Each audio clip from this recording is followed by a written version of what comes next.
Bom, meus amigos, eu gostaria nesse vídeo, eu quero fazer, talvez em 2 vídeos, falar a respeito da vida de Dom Helder Câmara. Dom Helder Câmara. Quem foi Dom Helder Câmara? Ele foi arcebispo de Olinda e Recife. Ele ganhou espaço e notoriedade mundial quando o que ele fez? Ele denunciou as mazelas da ditadura militar naquele período que ele vivia. E a ditadura chegou a decretar a morte dele, a morte civil dele. Bom, vamos falar um pouco sobre Dom Helder. Vamos escarafunchar a vida do Dom Helder Câmara. Franzino, curtido no trabalho, em defesa dos que nada possuíam, porque ele era a favor dos pobres. Silenciado que jamais se calou, o homem da igreja brasileira. Nono filho de uma família de 3 irmãos, ele era o nono, e eram 3 irmãos. Helder nasceu em Fortaleza, no Ceará, no dia 7 de fevereiro do ano de 1909.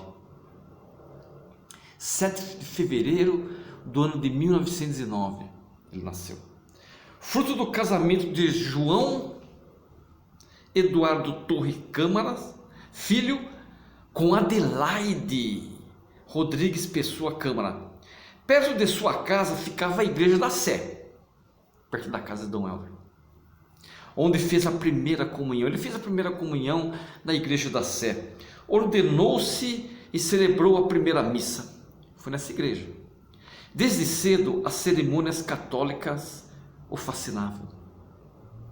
Aos 11 anos, começou a frequentar as aulas de Dona Salomé Cisne. Quem que era Dona Salomé Cisne? Professora de História, Geografia, Português, Francês e Matemática.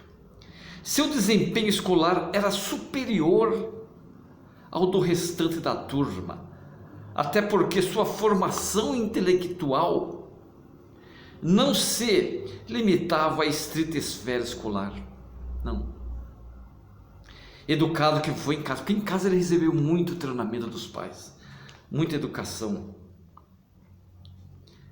Tudo facilitou sua adaptação a partir de 1923 ao seminário, um centro de cultura erudita e muito europeizada. Era muito europeizada e muito elitizada,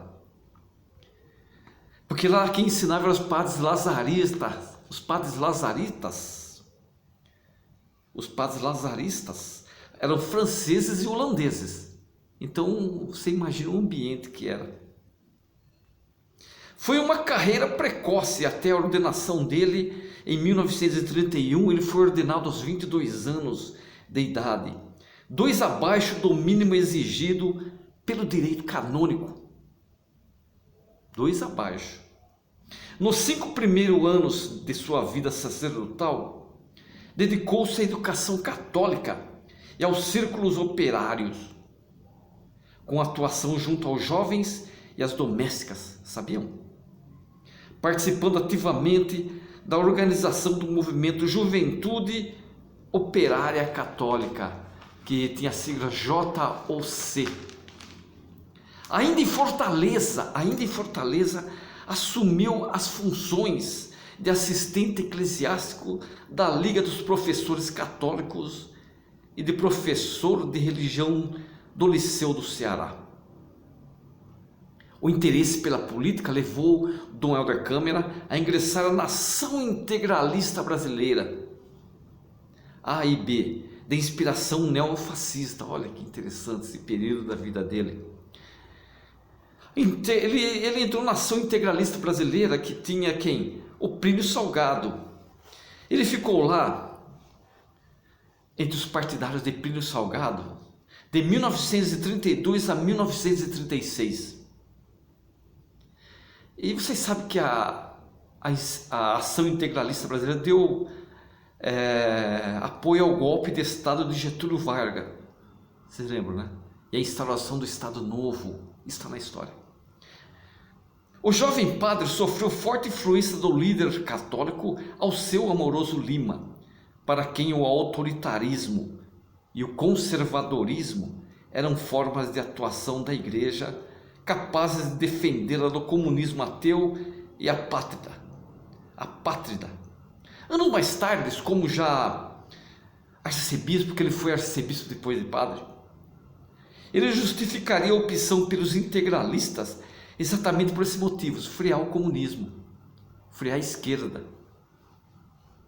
E os partidos de direita, como o integralismo, eram contra os partidos de esquerda.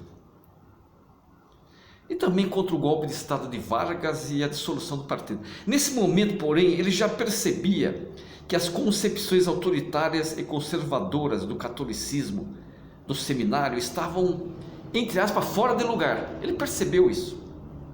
A partir daí ocorreu a transformação ideológica que marcou o início de sua conversão à democracia e a construção de uma nova igreja.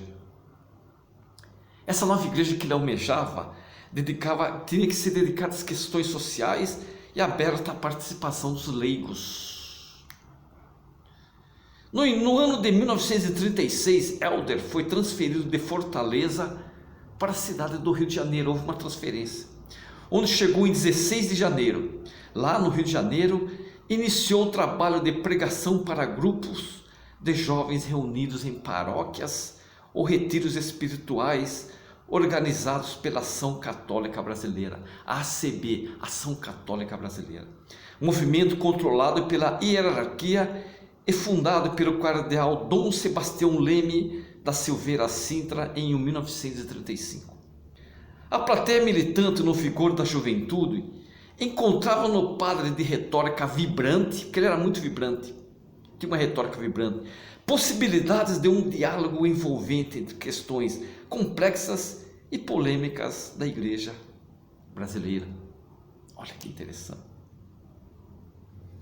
Em 1942, ele foi convidado a lecionar nas faculdades católicas, que logo se transformaram na Pontifícia Universidade Católica do Rio de Janeiro, a PUC do Rio de Janeiro, como todos conhecem, onde ficou responsável pelas disciplinas de didática geral e administração escolar. Na PUC ele ficou responsável por isso. Sua carreira eclesiástica, ao mesmo tempo, ganhava novos contornos.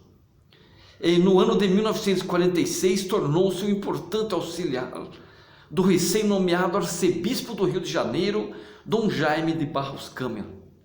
Dom Jaime de Barros Câmara. Espero que vocês estejam gostando, hein?